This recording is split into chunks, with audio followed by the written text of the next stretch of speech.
Alors, 16 personnes, parfait, je vais pouvoir débuter. Alors, plein de choses. Vous avez vu dernièrement, j'ai beaucoup parlé sur les émotions de base, l'universalité des émotions, sur l'allostasie, sur le cerveau prédictif, enfin, j'en avais déjà parlé, mais sur les prédictions, j'ai parlé un peu tout ça.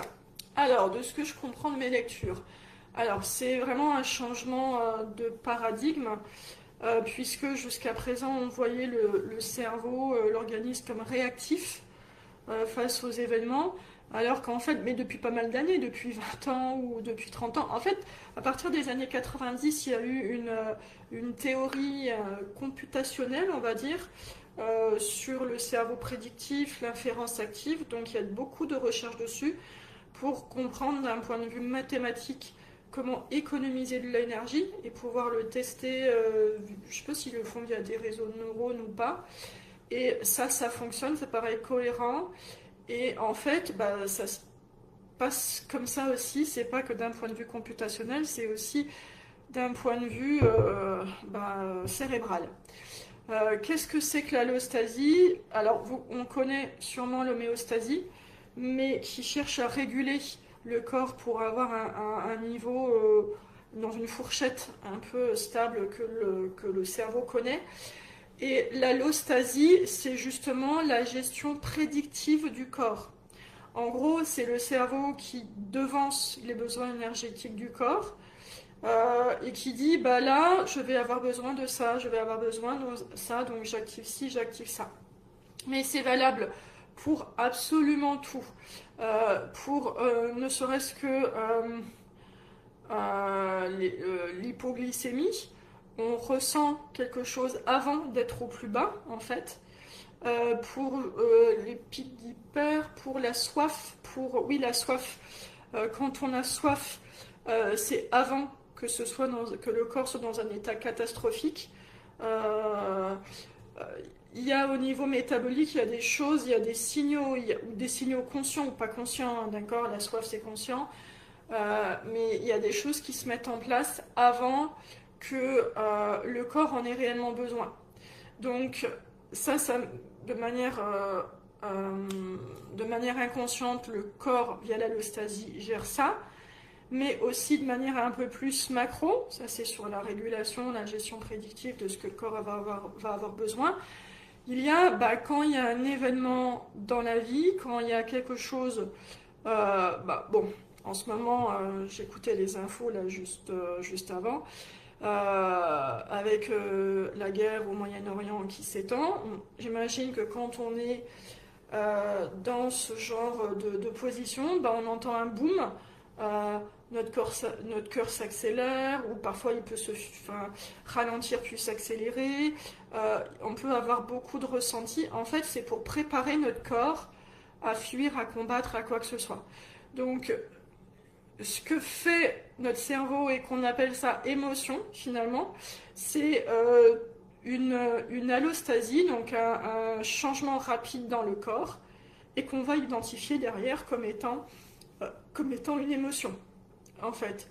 Euh, Après, au quotidien, comme je disais, il y a beaucoup de mouvements de l'allostasie à des niveaux dont on n'a pas, dont on ressent pas, en fait, ou ne serait-ce que l'affect, ne serait-ce que l'humeur, ça provient de ça. Après, donc je parle de l'émotion pour un événement externe, ça paraît évident, mais ça peut être des événements internes via des prédictions. Quand on a besoin de fuir, quand le cœur s'accélère, quand on court de partout euh, dans un état d'urgence pour la survie, le cerveau prédit que là, il y a un souci et que vite, il faut se mettre en action. Il faut déjà activer tout pour se mettre en action, pour déjà bouger. Avant, on n'est pas en train de bouger, mais on est dans cette préparation pour bouger. Donc ça, on peut le comprendre face à un événement externe. Donc le cerveau prédit qu'il va falloir des ressources métaboliques, mais ça peut être des prédictions qui sont basées sur nos schémas. Ça veut dire nos modèles mentaux, ça veut dire nos catégorisations, ça veut dire ce qu'on a, euh, l'interprétation du monde, ou à partir de nos expériences passées, on crée des catégories. Bah, le monde fonctionne comme ça, ou quand on me dit ça, alors je me sens rejetée et je me replie sur moi, ou alors j'agis, ou quoi que ce soit. Ça, c'est des choses qu'on peut travailler en thérapie pour d'abord rendre conscience, ces choses-là, ces modèles mentaux, en fait, ces catégorisations, ces prédictions, qui impactent finalement notre allostasie avec des variations physiologiques dans notre corps. Donc, il y a cette partie-là, je sais pas, parce que là j'ai plus de commentaires. Est-ce que c'est clair pour vous cette partie-là?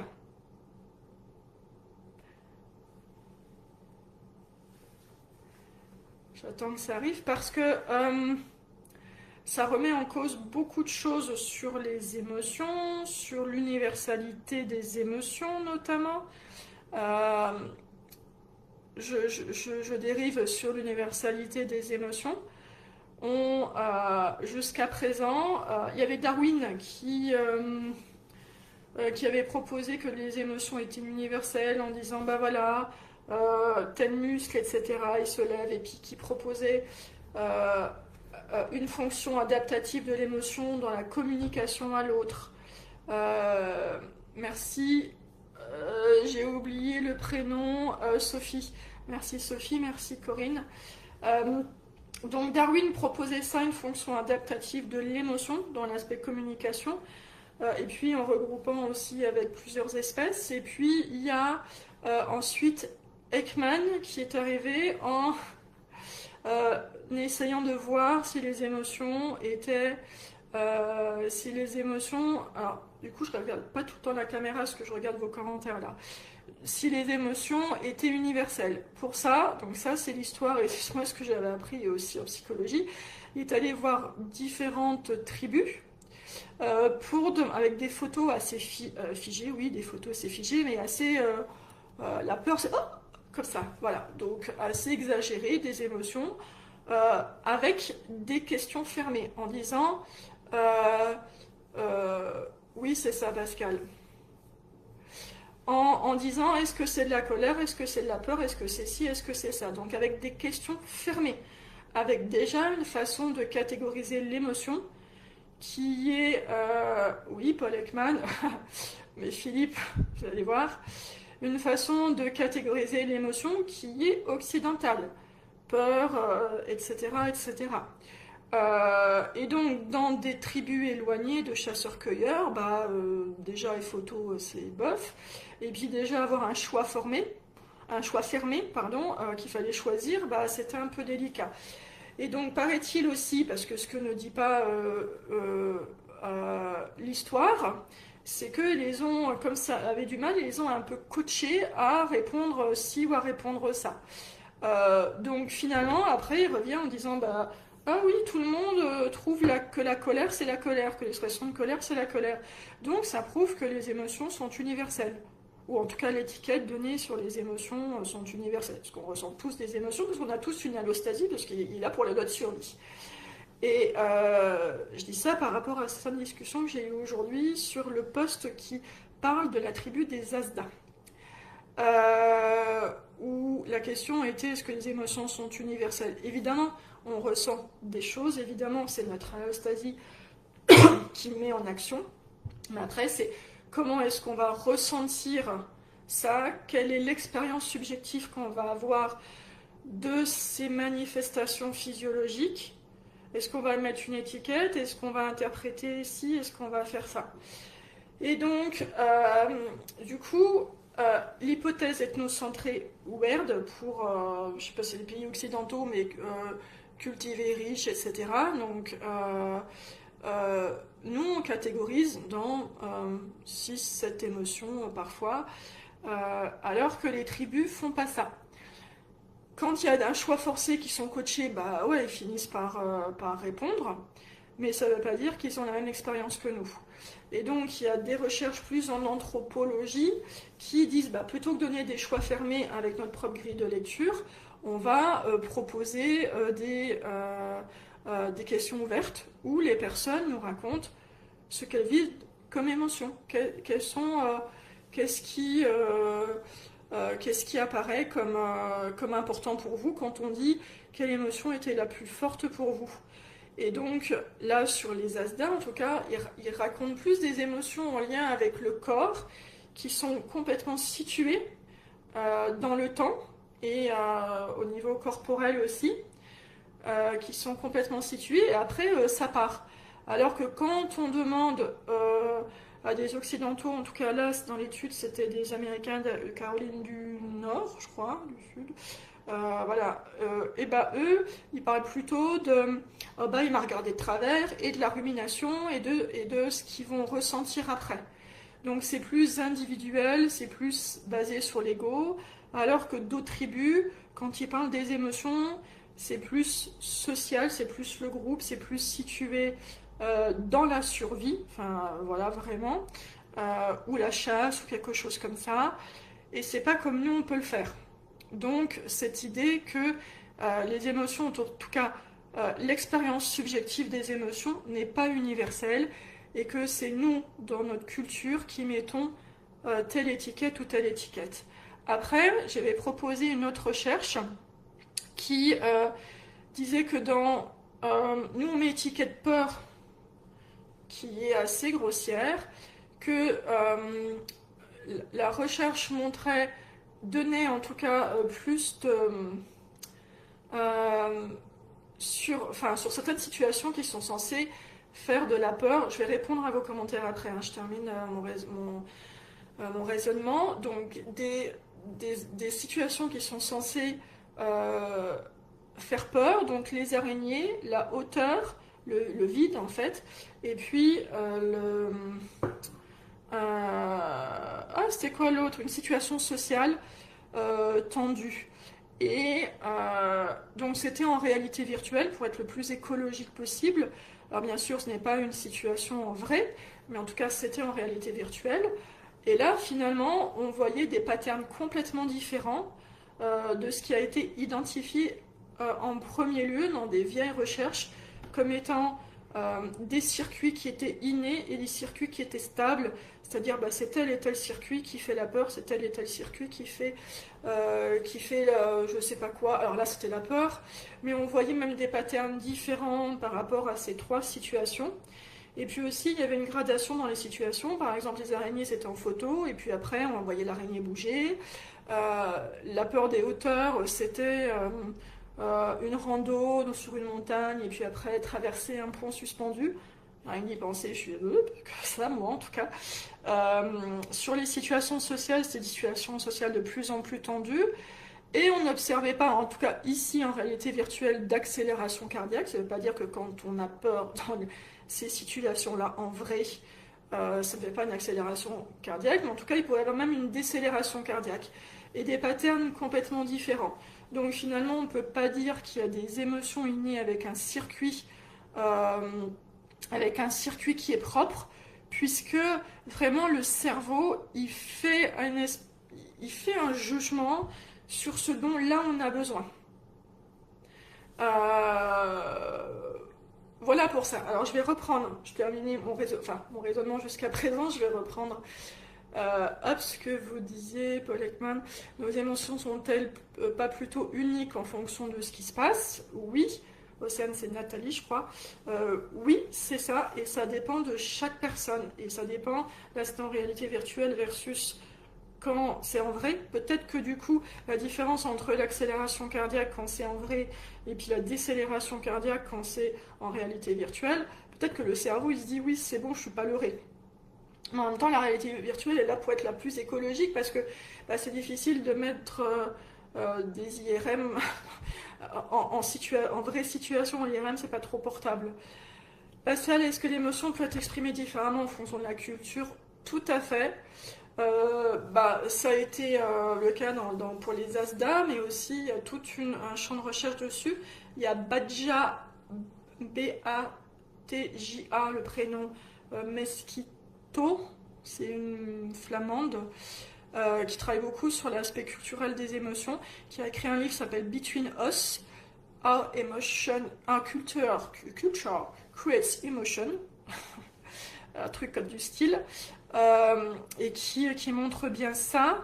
Elle est la co-autrice Badja de l'article sur les Asda avec Lisa Feldman Barrett. et montre que c'est pour elle, c'est complètement culturel. On le voit d'ailleurs, quelque chose qui m'a choqué au début de la guerre en Ukraine. Bon, avant, on ne voyait pas beaucoup les Ukrainiens à la télévision, que j'avais l'impression, on avait l'impression qu'ils faisaient tous la gueule en fait. Ils avaient un visage assez figé comme les Russes. Et en fait, ça ne veut pas dire qu'ils ressentent rien, ça veut dire qu'effectivement, au niveau de l'expression, c'est pas pareil que nous, occidentaux. Et moi, je suis à Marseille, donc les Méditerranéens, c'est pas non plus pareil que les nordistes non plus. Euh, ok, donc Corinne, c'est l'expression comportementale qui pourrait être culturelle et environnementale. Ouais, bien sûr, oui, ce que je viens de dire par rapport aux Ukrainiens russes et dans le sud. Hop, ça a sauté. Oh, pourquoi ça saute parfois? Océane, ça c'est Nathalie. Est-ce de la somatisation dans ce qu'on ressent dans le corps? C'est pas de la somatisation. Alors la somatisation est un mot qu'on devrait, que les médecins en tout cas devraient supprimer parce qu'ils disent oui vous somatisez ou c'est dans votre tête.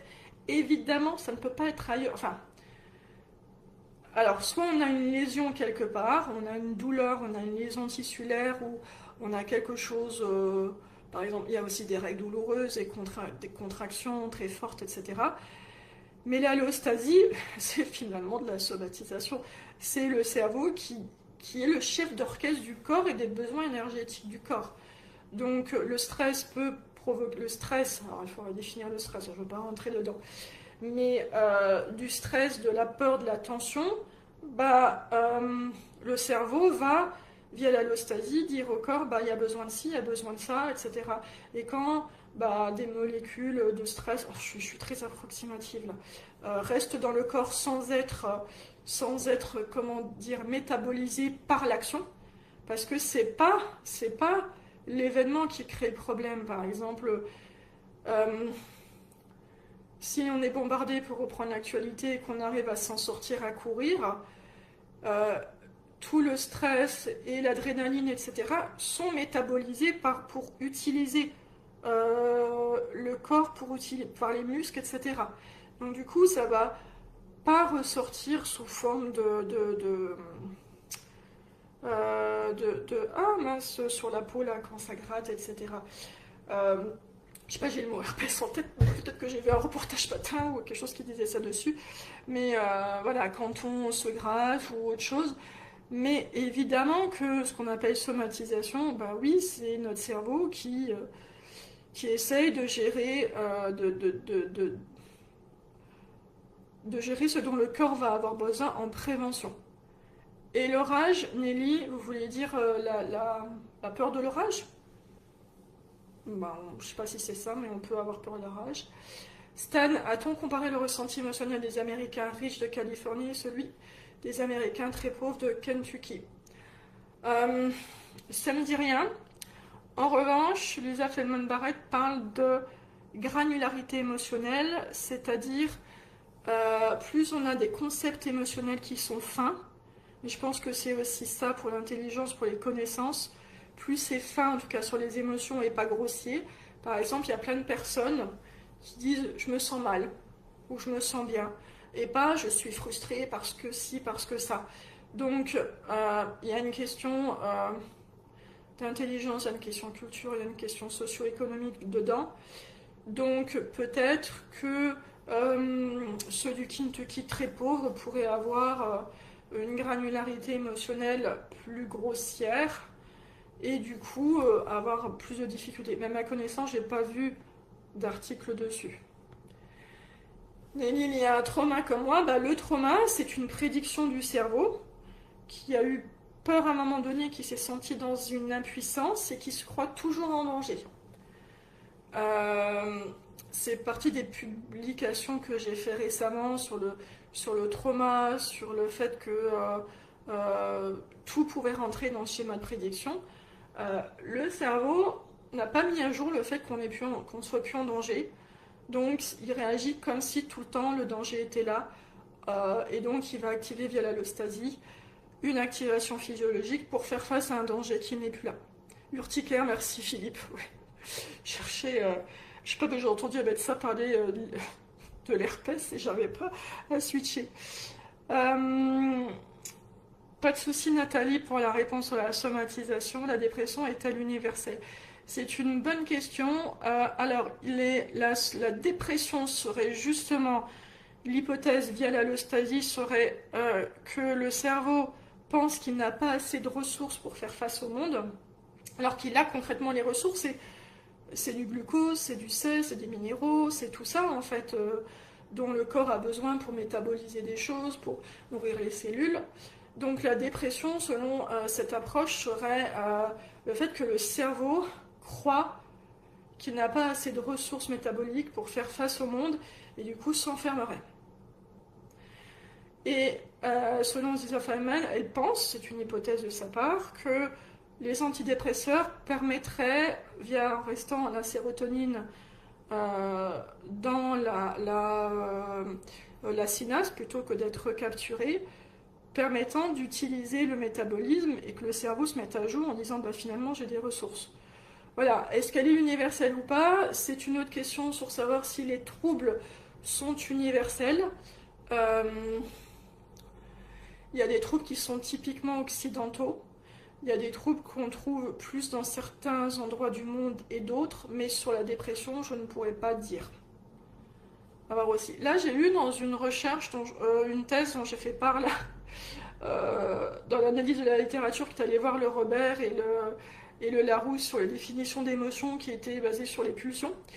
Voilà, il disait que, à vérifier, que dans des pays moins riches, il y avait moins d'états de stress post-traumatique que dans les pays riches. À voir s'il y a un biais parce qu'il y a moins de données dans les pays moins riches, plus pauvres. À voir si c'est parce que ça manque de données ou si c'est un biais de riches, je ne sais pas que dire. Comme par exemple les Asda versus les Américains.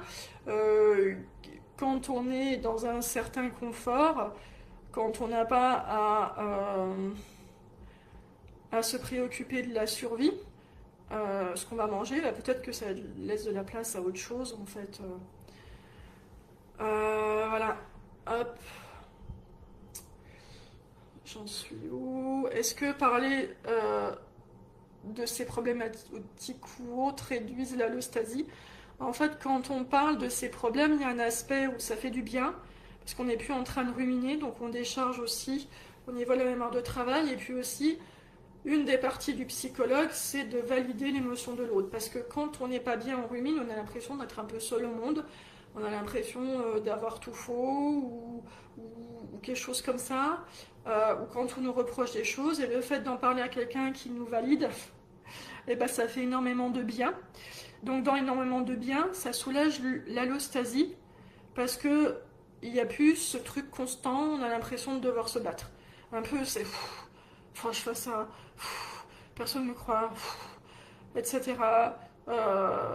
Personne ne m'aime, etc. Je ne sais pas quoi, voilà. Donc le fait que quelqu'un nous écoute et nous valide, donc là je surjoue parce que pour me montrer au niveau de l'allostasie, il y a quelque chose où on lâche, en fait, le fameux lâcher prise. Roxane, hop, j'imagine que lorsque l'interoception est impactée par un TND, cela fausse davantage la prédiction allostasie, tout à fait. D'ailleurs, l'interoception, on n'est pas parlé, mais fait partie intégrante de, justement de la prédiction qu'on fait. En fait, mais là là c'est un peu plus complexe. Enfin, ce sera un peu plus difficile à vulgariser. Mais oui, tout à fait. Je rejoins Roxane, Corinne par rapport au TND, oui. Je vois Corinne. Pascal, moins riche, pas de diagnostic médical sur place. Je sais pas si c'est ça. C'est sûr qu'on pourrait dire moins de médical. Par exemple, la schizophrénie est fréquente dans certains pays d'Afrique, mais elle est attribuée au chamanisme, à avoir des pouvoirs, de parler avec les esprits, etc. C'est pas interprété pareil. Corinne, survie primaire versus survie sociale, prédiction du cerveau par rapport à l'expérience de vie, relativisation, je crois. Oui, il y a une survie primaire, après une survie sociale. Moi, je me demande avec les Asda, est-ce qu'il y a un ego, entre guillemets? Est-ce qu'ils peuvent se vexer de choses qu'on dit? Est-ce qu'il y a une survie sociale? Euh, je ne sais pas. Nathalie, pour avoir beaucoup voyagé, j'ai constaté que les religions et croyances géraient aussi que les religions et croyances géraient aussi les émotions. Cela interagit sur l'allostasie. Oui, c'est l'aspect aussi. Euh, Dieu est là pour moi, donc j'ai pas à m'en faire. Voilà, les croyances aident beaucoup. Ouais, ouais. Et agit sur l'allostasie. Ah, Kim. T'étais pas là avant? Ah, bah non, tu viens d'arriver, oui. Bonsoir, Kim. Interagit-il voilà, avec sur l'allostasie? Oui, oui. Parce que ça permet de se sentir moins seul. Comme quand on parle au psy ou à quelqu'un, ça permet vraiment d'aider. S'il y a encore des questions là-dessus, après j'aimerais passer à une autre thématique sur les catégories multimodales, sur la façon dont on catégorise, parce que Lisa Feldman-Barrett, elle parle beaucoup de l'émotion qui est catégorisée d'une certaine manière, et du coup j'ai un peu creusé sur la cognition incarnée, sur ce genre de choses. Si vous avez plus de questions là-dessus, après j'en continuerai, bonjour Julie, après je continuerai à en reparler évidemment dans d'autres publications, parce qu'en même temps, comme c'est quelque chose d'assez complexe, dont on n'apprend pas en psycho forcément, puisque ce sont des paradigmes récents. Je parlais tout à l'heure de l'aspect computationnel, c'était dans les années 90. Ah, il y a un chat qui grimpe pour bouffer ma plante. Donc dans les années 90, après, depuis, il y a eu beaucoup de choses dans les années 2010 et suivantes, fin 2000, 2010 et jusqu'à présent, beaucoup de choses sur l'allostasie, etc., sur les prédictions, mais d'un point de vue vraiment sur le cerveau, enfin concret et pas seulement mathématique. Allostasie, effet placebo. Bah, il suffit que ce soit une croyance, hein. Une croyance, du coup, c'est une prédiction aussi. Je parle aussi par rapport à à la religion, aux croyances. C'est une prédiction. Si on croit que l'homéopathie va nous faire du bien, bah du coup, ça peut aider. Évidemment, s'il y a un gros souci, ça ne nous fera pas du bien. Mais pour certaines choses qui guérissent tout seul, on va enlever le stress qu'on se met dessus. Oh, il bouffe ma plante. Mariana, non. Sinon, il faut que je me lève, faut la descendre. Bon. Pourtant, ils ont de quoi manger. Ils ont de l'herbe à chat, ils ont le jardin. Allez, tenir.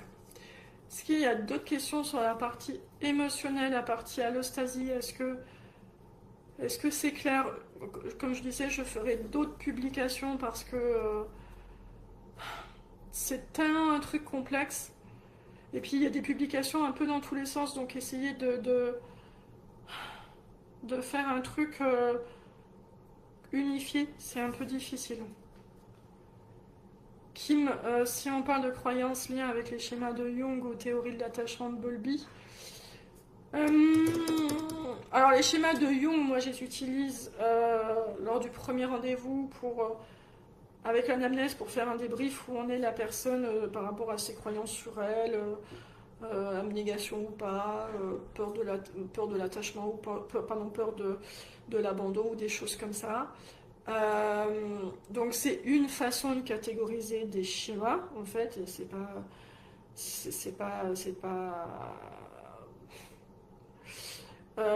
pas exhaustif et c'est pas tout juste en fait. Notamment, il y a des schémas qui s'appellent, dans le schéma de Jung, qui s'appelle manque de limite. Et avec deux types de schémas, enfin une catégorie de schémas, un domaine, manque de limite. Et quand on regarde à l'intérieur, Il y a une partie qui c'est droit personnel exagéré grandeur, et une autre partie c'est contrôle autodiscipline insuffisant. Et quand on regarde les items sur droit personnel exagéré grandeur, c'est la gestion de la frustration. Je mets en colère quand on fait pas ce que je veux. Et l'autre, c'est purement euh, le contrôle, la motivation, se contrôler émotionnellement ou pour atteindre des objectifs. Et c'est catégoriser ça comme manque de limite. Alors, je veux bien, je vais rejoindre Raph par rapport à une publication qu'il a fait sur Trump, mais on peut s'imaginer Trump dans les droits personnels exagérés grandeur. Mais moi, je vois beaucoup ça, la gestion de la frustration, enfin ce domaine de manque de limite. Il y a beaucoup de TDAH qui cotent haut dedans. Et c'est pas forcément un manque de limite.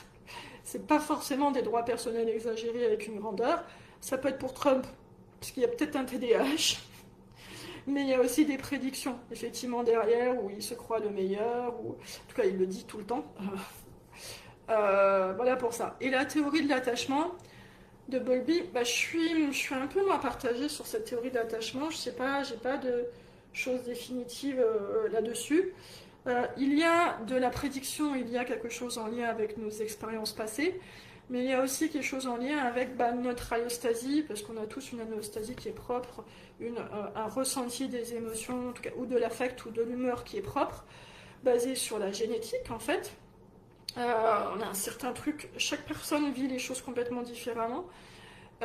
Et j'avais lu une recherche en génétique là-dessus.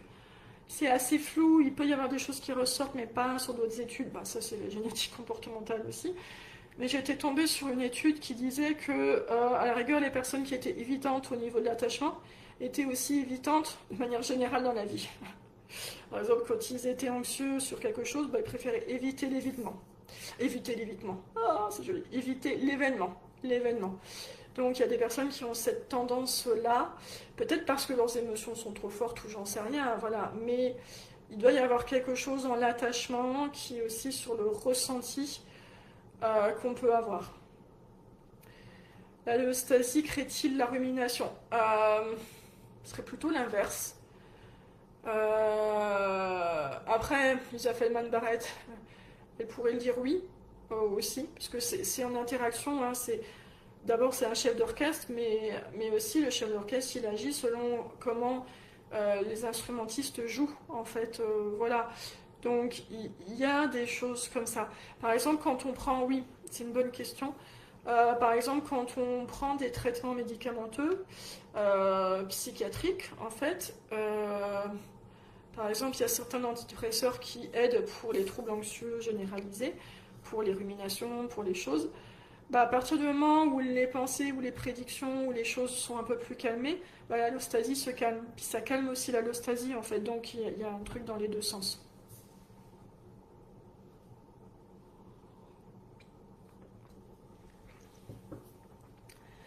D'autres questions?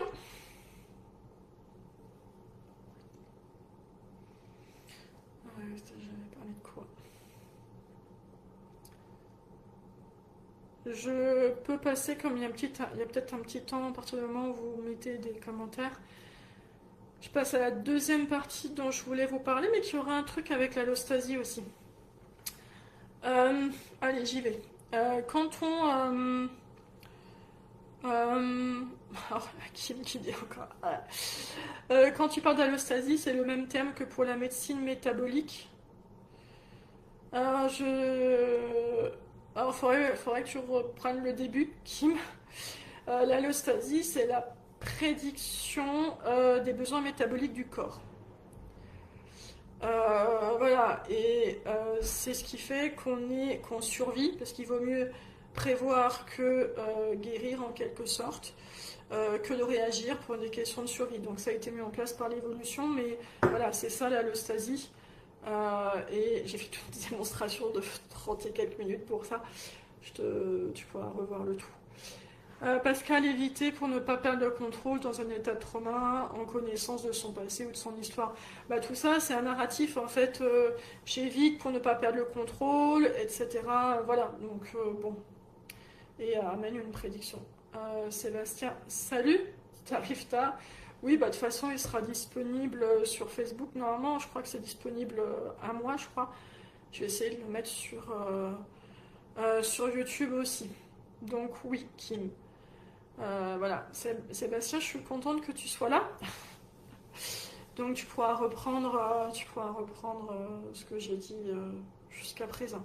Je parlais de l'allostasie, des émotions, l'universalité, etc., etc. J'aimerais parler d'une seconde partie. Alors là, du coup, je vais inhiber vos commentaires sur cognition incarnée, mais qui va avoir un lien aussi avec, vous allez voir, avec l'allostasie. En fait, quand on crée des concepts, il y a deux types de catégorisation de concepts. Il y a des concepts euh, concrets, en fait, basés sur des prototypes. Je vais rentrer dans les détails. Et puis des catégorisations ad hoc, qui sont des catégories faites pour l'atteinte d'un objectif, donc avec une action. Quand on présente au bébé, je sais pas, une balle, on dit balle, balle, balle, on la fait tomber, etc. Donc à force, il va catégoriser l'objet rond qui rebondit comme étant une balle. Donc il mémorise pas que le mot, c'est pas abstrait, c'est aussi multimodal. Donc parce que ça vient de l'aspect sensoriel au début et ça monte en bottom-up. Et c'est pas que le concept, c'est pas que abstrait. Donc de manière concrète, du coup, ça part des aspects purement sensoriels de l'objet. Et au fur et à mesure que ça remonte en bottom-up, les paramètres sont euh, de plus en plus compressés, de plus en plus abstraits, au fur et à mesure qu'on remonte dans la hiérarchie prédictive pour arriver à quelque chose de concret. Et dans l'autre sens, en fait, on va dézipper en quelque sorte le concept. Ainsi, balle, on verra quelque chose de rond, il y aura la vue, on verra peut-être un truc au niveau de la texture, au niveau du bruit quand ça rebondit, etc. Donc il y aura, c'est multimodal parce que c'est pas juste abstrait déconnecté de tout le reste. Quand on parle d'oiseau, on va avoir un certain prototype et ce prototype, on va voir l'oiseau, on va peut-être l'entendre, on va voir. Donc on va le compresser, on va l'abstraire au fur et à mesure on va imaginer les plumes, etc. Donc ça va être aussi multimodal avec des choses sensorielles. Et ça oblige, je vous quitte. Ok, je vous souhaite une bonne soirée, bonne fin de live Stéphanie. Ok, vous pouvez regarder après. Donc, un objet concret, en fait, on en fait un prototype, mais qui est un résumé de plein de choses et un résumé au niveau sensoriel. On s'en rend pas compte quand on parle, parce que quand on parle, on reste sur des niveaux assez abstraits, mais on peut se rendre compte que du coup, c'est mis aussi d'un point de vue sensoriel. D'ailleurs, je me demande si la synesthésie, ce serait pas ça, parce qu'on a enregistré beaucoup plus, quand on fait cette abstraction, on a enregistré beaucoup plus de choses au niveau sensoriel. Par exemple, ah oui, le E, pour moi, il est vert. Parce qu'on voilà, on l'a mémorisé comme ça. La tension flottante, c'est sans rapport. Bah là, du coup, je vois pas du tout. La tension flottante, là, je parle de quand on est bébé, qu'on crée des concepts qui sont multimodaux, c'est-à-dire que c'est pas juste un mot, c'est aussi tout un tas de sensorialité avec. Il y a d'autres choses, on peut voir la cognition incarnée. La cognition incarnée aussi, par exemple, quand on pense au futur, le futur est à ma droite, parce qu'on écrit de gauche à droite. Il y a certaines choses qui sont situées dans l'espace par rapport à notre culture. Donc ça, ce sont des catégories que l'on crée qui sont multimodales, mais il faut savoir aussi une émotion quand on évoque un traumatisme par exemple ou un événement, bon du coup il va être ad hoc lui, mais quand on pense à quelque chose, on peut réussir, en ayant une bonne interoception et travailler ce qu'on appelle métacognition, mais bon, je ne sais pas si c'est vraiment le terme finalement, on peut réussir à accéder à ça. Par exemple, si je vous dis le mot marteau, vous pouvez imaginer quelque chose de lourd, vous pouvez imaginer l'aspect sensoriel que vous avez. Quand je vous dis pomme, vous voyez peut-être la couleur de la pomme, vous ressentez peut-être le goût en bouche, vous ressentez peut-être le bruit que ça fait de croquer. Il y a différentes choses. Oui, Corinne, intégration multimodale avec interaction avec l'objet et mémoire associative. Oui, c'est ça, de toute façon, c'est multimodal. Après, on peut faire des associations. Nathalie qui dit, tant qu'on voit l'abstrait, on est dans le sensoriel, mais quand on se met à faire du football, faisons-nous de l'action. Alors, je parlerai après sur les catégories ad hoc. Ad hoc. Ad, plus loin, hoc. HOC. Oui, HOC. Ad hoc. Après coup. Ah mince, qu'est-ce que je voulais dire? Oui, il y a même des catégories beaucoup plus abstraites, mais qui peuvent avoir un lien aussi d'un point de vue sensoriel. Des catégories abstraites comme liberté. La liberté, c'est beaucoup utilisé en politique. C'est marrant, tout le monde parle de liberté et personne n'a la même définition, opérationnalisation de liberté. Et pourtant, d'après nos expériences passées, on a une définition sensorielle de ce que c'est que la liberté. Par exemple, l'enfant où on dit va dans ta chambre, ou à qui on refuse un jouet, il a ce ressenti, on fait pas ce que je veux, je me sens privé de ma liberté, donc il a quelque chose qui est enregistré à ce niveau-là. Quand on parle d'autres catégories abstraites, l'intelligence, peut-être on s'imagine quelqu'un, je ne sais pas comment vous pouvez imaginer vous l'intelligence, mais chaque personne aura une image enfin une image mentale, c'est pas que visualiser, ça peut être visualisé, mais ça peut être sensoriel aussi, de ce qu'a pu être l'intelligence. Donc c'est même sur des objets, des concepts abstraits, pas qui ont quelque chose de concret dans la vraie vie, on a une expérience passée liée à ça et qui est mémorisée sous intégration sensorielle sous forme multimodale. Tout à fait. Après, il y a les catégories ad hoc, c'est-à-dire des catégories situées, des catégories qui prévoient l'action. En fait, par exemple, partir en voyage, le voyage, tout de suite on dit, il va falloir faire la valise, il va falloir faire ci, etc. Il y a tout un tas de trucs qui se mettent en place, avec l'allostasie aussi, pour parvenir à ses fins. Quand on est sous des bombardements, le terme bombardement, le terme guerre, il y a une catégorie, guerre, qui permet d'agir. Donc les catégories ad hoc sont des catégories avec une fonction et dans l'action. C'est pour ça qu'il y avait cette question sur tant qu'on voit l'abstrait, on est dans le sensoriel, mais quand on se met à faire du football, hop, ça saute, faisons-nous de l'action. Du coup, le football, c'est une catégorie ad hoc. N'aurait-il pas l'intelligence du cerveau et l'intelligence de la vie? Bon, ça c'est une autre chose. Spoiler alerte, à 48 minutes, je suis en train d'écrire un bouquin sur l'intelligence. Voilà, intelligence du cerveau, qui est pas mal avancé.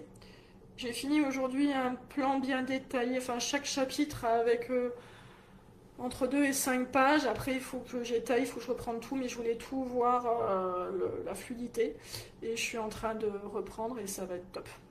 Parce qu'il y a beaucoup, c'est une parenthèse, un spoiler alert, il y a beaucoup de livres sur le HPI, mais jamais on se demande ce que c'est que l'intelligence. Il y a un chapitre sur l'intelligence, sur les tests en début de ces bouquins, mais quelle est la variable intelligence? Qu'est-ce que c'est? Kim, yes. À quoi ça répond? Bordel de merde, pardonnez-moi, mais il y a des manuels en anglais, il y a énormément de recherches, mais en France, il n'y a que dalle. Et on parle que du HPI et pas ce que c'est que l'intelligence. Donc voilà, hâte de lire, moi hâte de le terminer aussi. Alors pour l'intelligence, en fait ce que je suis en train de dire, c'est pour les concepts, intégration multimodale, Il y a un dictionnaire qui existe, mais on a tous une histoire différente avec les concepts, avec les catégories. Euh, Océane, Nathalie, ce que vous avez comme image ou comme représentation multimodale de l'intelligence ne sera pas la même que la mienne. Et c'est le problème aussi en consultation, quand on vient avec une idée ou je sais pas quoi, je demande toujours ça veut dire quoi pour vous?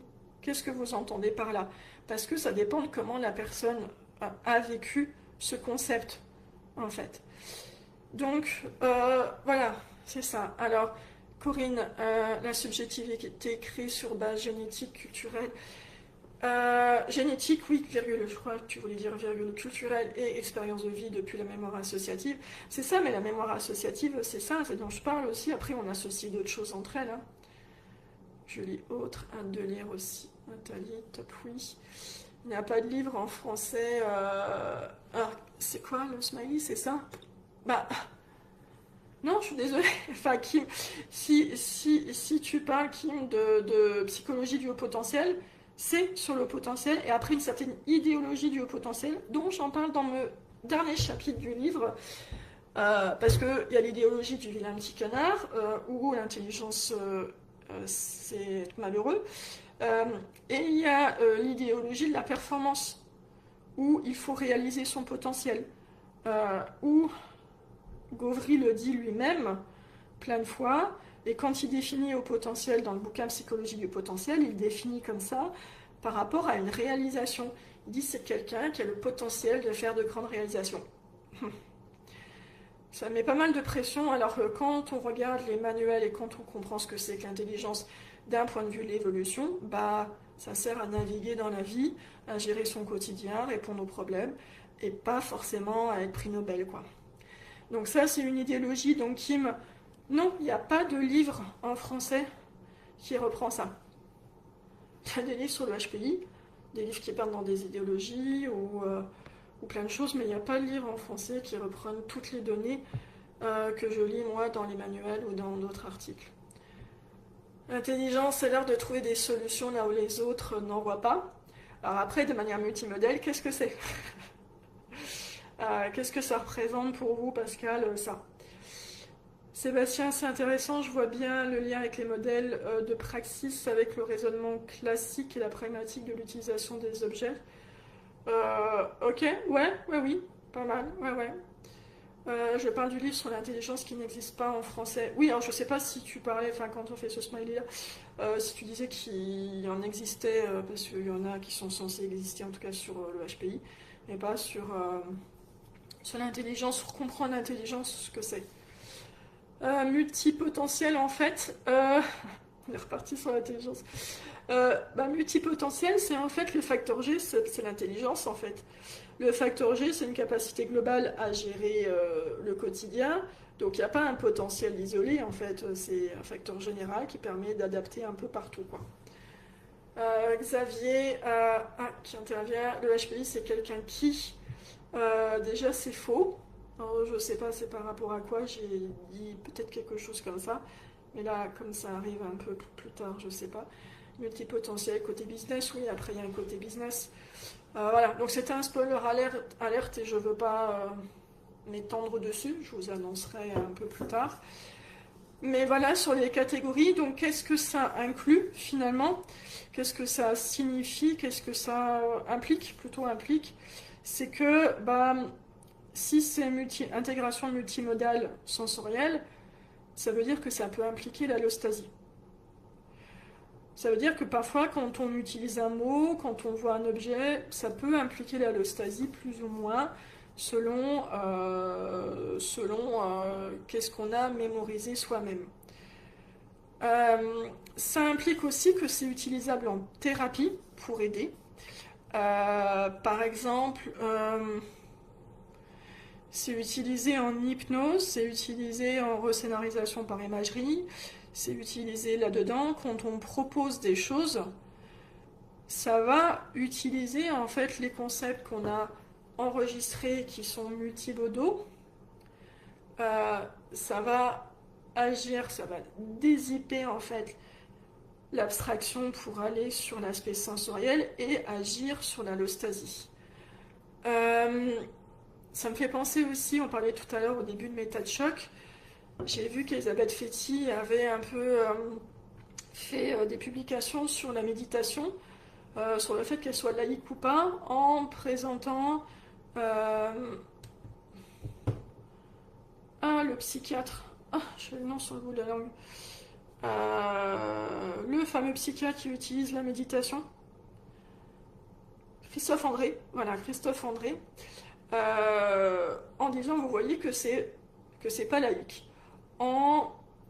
Par rapport à un texte où il disait qu'on pouvait se sentir connecté, moi je vois pas Dieu là-dedans, mais quand on se sent, on a une imagerie, on dézipe ce concept qui est multimodal, qu'on se sent connecté, ça peut agir sur notre allostasie en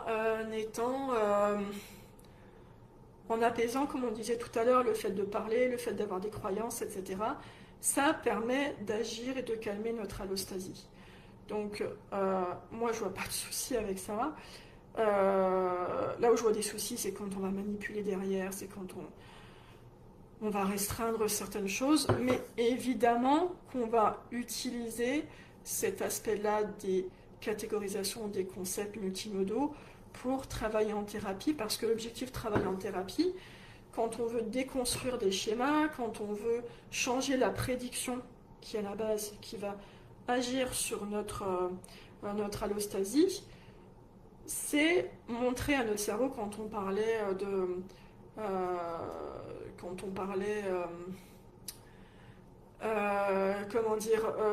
des traumas, c'est que le cerveau comprenne qu'il n'est plus en danger. Et pour ça, il faut qu'il vive une expérience de sécurité. Travail en thérapie pour changer les prédictions, c'est que on puisse faire vivre au corps et donc au cerveau que ce qu'il croyait nécessaire de faire via l'allostasie est en fait plus d'actualité, ou est en fait faux, ou est en fait je sais plus quoi, mais c'est en vivant une expérience. Et vivre une expérience, ça peut être en dézippant, en utilisant certains concepts aussi, mais il faut qu'il ne soit pas zippé, il faut qu'il ne soit pas qu'intellectuel, entre guillemets. Il faut que l'aspect sensoriel soit dézippé et qu'on en prenne vraiment conscience. Donc c'est pour ça que je voulais vous en parler aujourd'hui, des catégories, euh, pour qu'on essaye un petit peu d'écouter via notre interoception, si elle n'est pas trop mauvaise, qu'est-ce qui se passe à l'intérieur de nous quand on parle de ci, quand on parle de ça. Je sais que moi j'ai une façon de penser qui est très imagée ou aussi très sensorielle, mais ça n'a pas toujours été comme ça. C'est justement, oui, les thérapies d'exposition en partie, sauf que, je passe ma phrase à l'autre.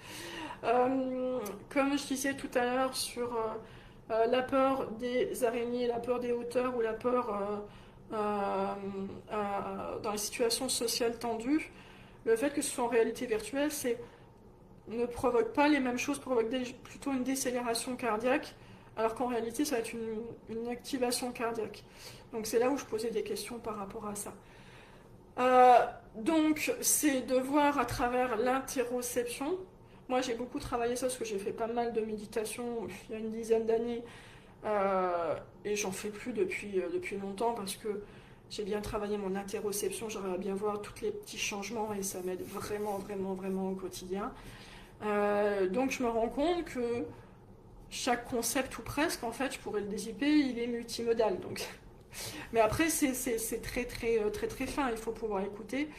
Et puis après, mon objectif à moi en tant que psychologue, en tant que clinicienne, quand je fais tout ce travail-là d'uniformisation ou d'uniformité entre tout, c'est d'essayer de voir comment je peux au mieux aider. Parce que parfois, il y a ça peut être difficile en thérapie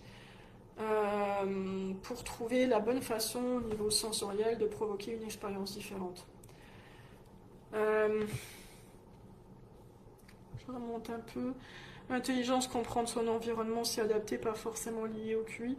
Il est possible qu'un fort QI se transforme en fort quotient d'imbécilité, car une mauvaise prise d'information Bon, ça on verra dans le bouquin. Je vais en discuter. Alors, on peut avoir. Mais le truc, c'est que le QI est quand même corrélé à pas mal de choses de la vie. Mais c'est pas une corrélation de 1, c'est pas une corrélation parfaite. Donc, il y a d'autres choses à prendre en ligne de compte. Parfois des schémas, en fait. Hein. Quand on est tellement persuadé de quelque chose, bah, on lit de travers, on peut être très intelligent, avoir un bon QI, mais du coup, notre prédiction, nos schémas guident tout. Hein. Sentiment d'appartenance, Corinne, je sais plus c'était par rapport à quoi. Au QI, HPI, c'est ça. Thérapie d'exposition, j'ai expliqué. Corinne, à Kim, oui, mais respectant le seuil de réactivité selon sensibilisation plutôt qu'habituation. Oui, je suis d'accord. L'autonomie qui agit sur le corps peut-il aider pour les traumatismes? Alors, je ne sais pas s'il peut aider, ça agit sur le corps. Mais il faut vraiment le MDR aussi, il faut vraiment qu'on fasse un lien parce qu'on peut être détendu, on peut vivre une bonne expérience, mais il faut qu'on fasse le lien avec la prédiction originale pour pouvoir mettre à jour la prédiction qui est sous forme conceptuelle. En fait, euh, par exemple, j'ai des patients qui vivent encore comme si il ou elle était une petite fille ou un petit garçon.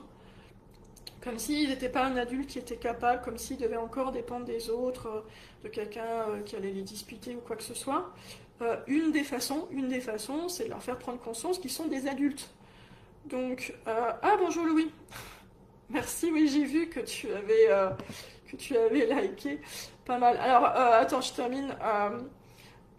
Une des façons, c'est voilà, de prendre conscience. Alors, une des façons, après ça dépend exactement quelle est la prédiction, mais de prendre conscience qu'on n'est plus l'enfant. Et une des façons, c'est de dire ah bah j'ai des seins, ah bah j'ai des poils pour les hommes. Mais c'est pas juste de dire ah oui je suis un homme, je suis un adulte maintenant. C'est et qu'est-ce que ça signifie par rapport à ce dont on craint tout le temps. Il faut faire un autre lien en fait. Donc il y a plein de thérapies, il y a plein de thérapies quand ça fonctionne vraiment, c'est quand on fait ça. Et parfois c'est un peu par essai-erreur, un peu au petit bonheur la chance. Donc qu'est-ce que ça signifie d'être un adulte? Ça signifie que je suis capable de m'en sortir, ça signifie qu'on n'a pas à me parler comme ça, que je ne dépends pas des autres, ça signifie que si. Donc il faut pouvoir regénéraliser, mettre une autre prédiction à la place de l'ancienne, c'est pas juste en fait je suis une thérapie, je suis un adulte. Donc c'est pas que vivre une autre expérience, c'est vivre une autre expérience et la conforter à l'ancienne expérience pour montrer que c'est plus d'actualité en fait. Donc, bonne soirée Nelly. Merci de votre présence ou de ta présence. Donc, il faut pouvoir faire ça. Et plusieurs thérapies peuvent fonctionner. Quand elles fonctionnent, c'est qu'il y a ce processus-là qui est mis en marche. En fonction. Donc, moi, j'essaye de faire des analyses transversales, de faire une analyse unifiée du vivant, parce que c'est bien beau de dire telle thérapie c'est la meilleure, etc., ou MDR, etc. Le MDR, j'ai vu ça, ça pourrait fonctionner exactement, Nelly en parlait, comme ça en fait. Le fait d'avoir un focus attentionnel, d'être en double attention, peut inhiber pas mal de choses au niveau des ruminations, des blocages, et permettre à ce processus-là de se faire. Bah Louis, j'ai vu dans tes publications aussi que tu avais aussi cette posture-là, même si voilà, tu en étais arrivé aussi à ce processus-là. Je ne vois pas encore ce qui fait causalité, peux-tu l'expliquer? Causalité, je vois pas ce que tu veux dire. Et sinon, peut-être qu'il y a quelque chose que j'ai expliqué dans une heure passée. J'attends un Louis. Si on raisonne sur la base de mauvaises infos données à la sortie, conclusion est mauvaise, oui, c'est ça. La médiation pour le podcast, la méditation. La méditation ne critique pas la pratique, mais les dérives que cela ouvre pour des gourous en puissance. Oui, bien sûr. Moi, j'ai un patient qui est allé à l'école de. Ah, comment c'est l'autre, le philosophe, avec des lunettes rondes. Et lui, c'est un vrai gourou. Hein. C'est un vrai magouilleur, etc. Ah, comment il s'appelle? Celui qui parle de l'hypersensibilité. Philosophe. J'ai le mot sur le bout de la langue. Voilà, il y a beaucoup de gourous, hein. Mais en fait, il y a des personnes qui sortent du New Age en voulant être aller dans le plus concret possible et en s'empêchant de vivre ça, d'essayer d'être branché à leurs émotions, à leurs ressentis, à la créativité, alors que bah, c'est faux, on peut... Enfin, c'est pas mauvais en soi, quoi.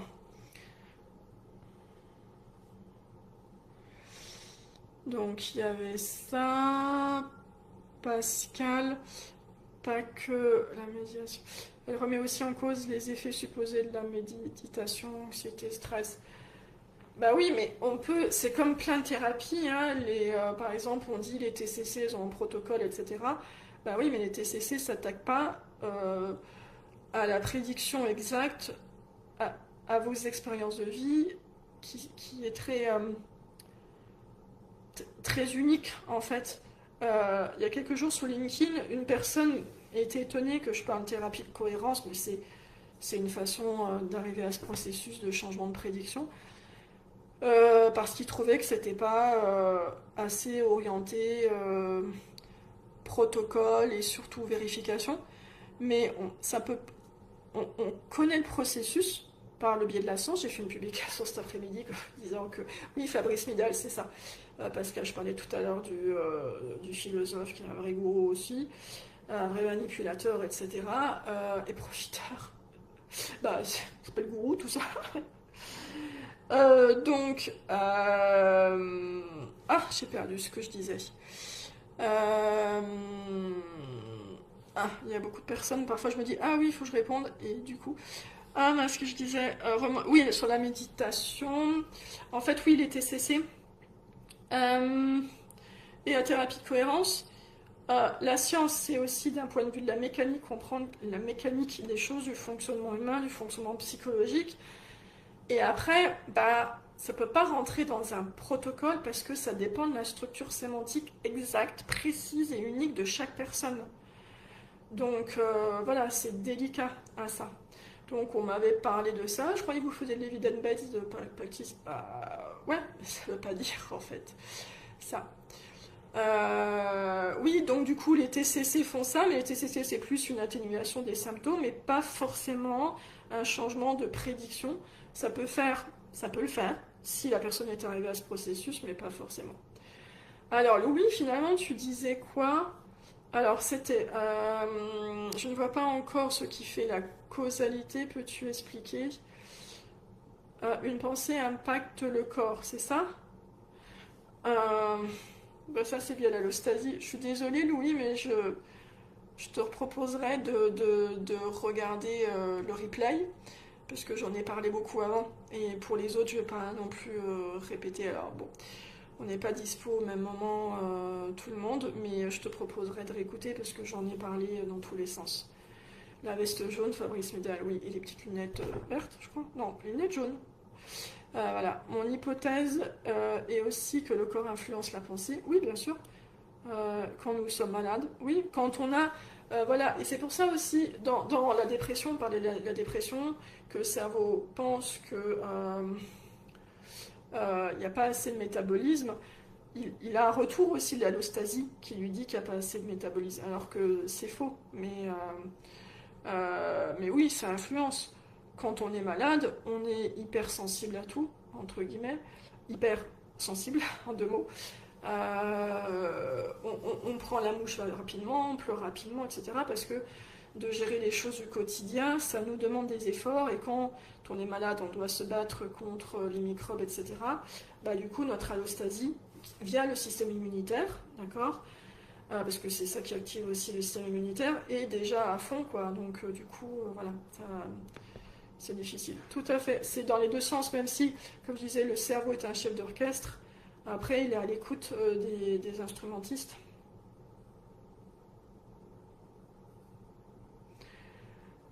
Voilà, sur émotion, allostasie, catégorie située, catégorie multisensorielle, multimodale, pardon, oui, multisensorielle aussi. Voilà ce dont je voulais vous faire part aujourd'hui. Et puis j'ai fait moins que 2-3 heures.